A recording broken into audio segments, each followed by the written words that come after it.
Welcome to the Pit Village podcast. As always, we're sponsored by Prospect27. Pay monthly websites. £30 per month, manage websites. Check us out, prospect27.co.uk.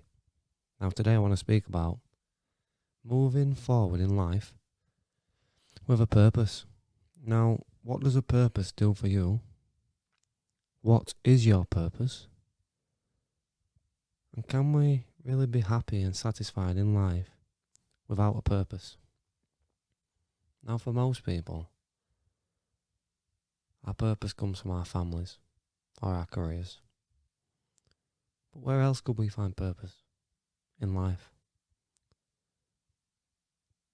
Career, of course, as I've just mentioned, is one of the main ways in which particularly males find our purpose in business, in our careers, for our job titles, for our finances, and our positioning in life. But what about the community? Maybe 80 years ago, 60 years ago, there was a little bit more connection there within local communities. But many people still find connection within communities, and that's where we find our purpose. With our friends, with the wider social network, and of course our families. Being a father, being a partner, being a mother, being a sister, being a brother. And for many people in a wider cause, for a long time that was religion. I think that's becoming less prominent nowadays. But think about what people will do for war, the cause, to fight for their country. They will make the inevitable. They will make the largest of sacrifices. The sacrifices they will make with their life. The sacrifices required to achieve the large aim, the large goal of protecting your country. The bigger picture. And you and your vision, your bigger picture, your goal, that will determine how much you will sacrifice. Now, we all have a vision. Some would call it the ideal self. From a psychological perspective, that is what we're dealing with. And for many that can become a tyrant, the ideal self. How many people look at themselves in the mirror? Particularly you see this with bodybuilders. From the outside looking in, it's like, oh my God, you look incredible. Look at my body, I'm like a stick man compared to you, like a straw man. And they're looking at this and they're like, oh, I wish I were bigger. It's tensing the muscles. It's like, are you crazy? About 18 stone, mate. I'm 10 stone wet through. So this is what they've got, that ideal self in the mind, and they know that they can get to this place, and they work out every day hard in order to do that. And this is what drives people. Maybe a bit of vanity in that, but in the day, they make the sacrifice, them hours, the energy, the time, the diet, in order to get those results. And it's the same in life. So your concept of self, one of the biggest discoveries in human history. It's only actually happened over the last 100 to 150 years. Sigmund Freud, Carl Jung, Carl Rogers, Abraham Maslow, the hierarchy of needs. Now, what they do say collectively within the psychological community is that our minds are limitless. Now, if you sat there and you're thinking, oh my God, this guy's full of crap, that is your limitations. Your sense of self, the concept you have of yourself, doesn't allow you to see that your mind is limitless. So we place limits on ourselves, on our own mind. And then the mind forms a sense of self. This becomes your level of self-worth. And it'll dictate your everyday life. This will determine what you do on a day-to-day basis.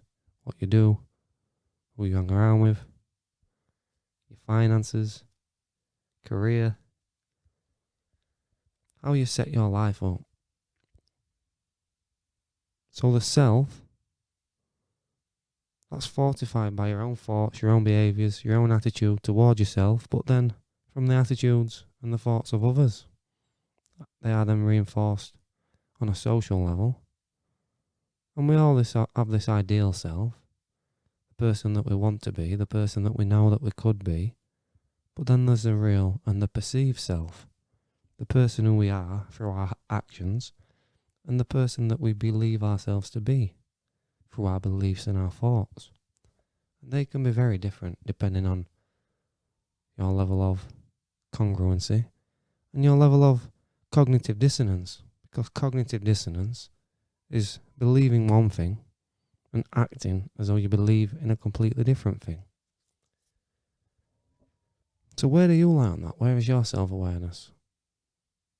What is the difference between your real self and your perceived self and your ideal self? The person you want to be, the person you think you are, and the person that you are. I mean, where does this leave us? For me, it's about asking the right questions. We had a great interview last week with life coach Dan Bennett. And the way he phrased it was, life coaches ask you questions, powerful questions, in which you do not know the answer. And that was a great observation. But today, we're talking about purpose. What is your purpose? What drives you? What motivates you?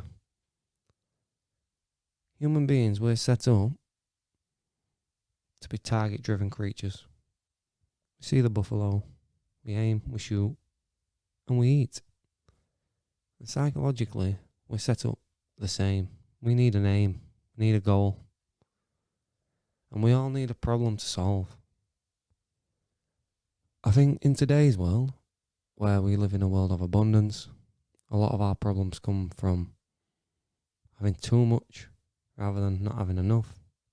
The rates of obesity and disease and all the good stuff that comes with having fridges full of Coca-Cola and just being comfortable in life. That doesn't set us up right psychologically, not to have no struggle to overcome. Therefore, we create our own struggles, we create our own problems, and then this is labelled as depression, anxiety, stress. All these things are symptoms of a lack of purpose, in my opinion. So the real issue is that we do not have a problem to solve. We are not orientated towards no aim. We've got no purpose. There is no reason to wake up on a morning, and particularly not a reason that excites us. A reason to jump out of bed, spring out of bed, and get to it. For me, it comes from goal setting, creating a goal, attaching that to a vision, and determining why you get up on a morning, because we all need a why. And the larger your why, the more excited you will be to wake up every day. So creating a long-term vision, that requires a large goal.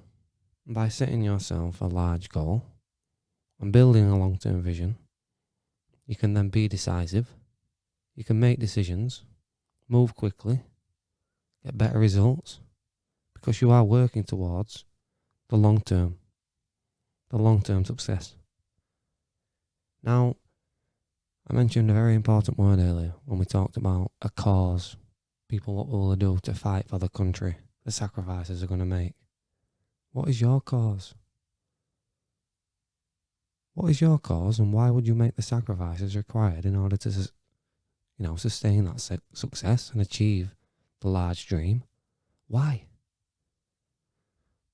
You need to know this. You need to know the purpose. You need to know why it is you want to achieve this goal. Not only setting a goal, but attaching a vision to that goal. This is a life that I want to live, and this is why I want to do that. And that why is what is going to drive you. It's not the goal that's going to drive you, because the goal can change. We can set our own goal. But when things get hard, and there's inevitable challenges and obstacles to climb,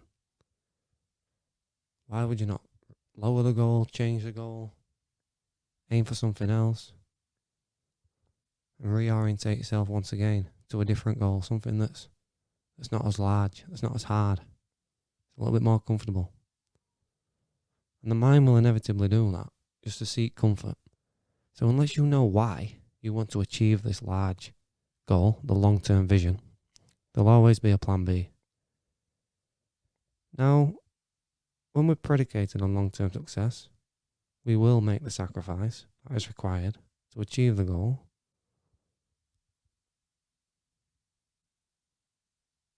It needs to be worth that sacrifice to turn that dream into reality.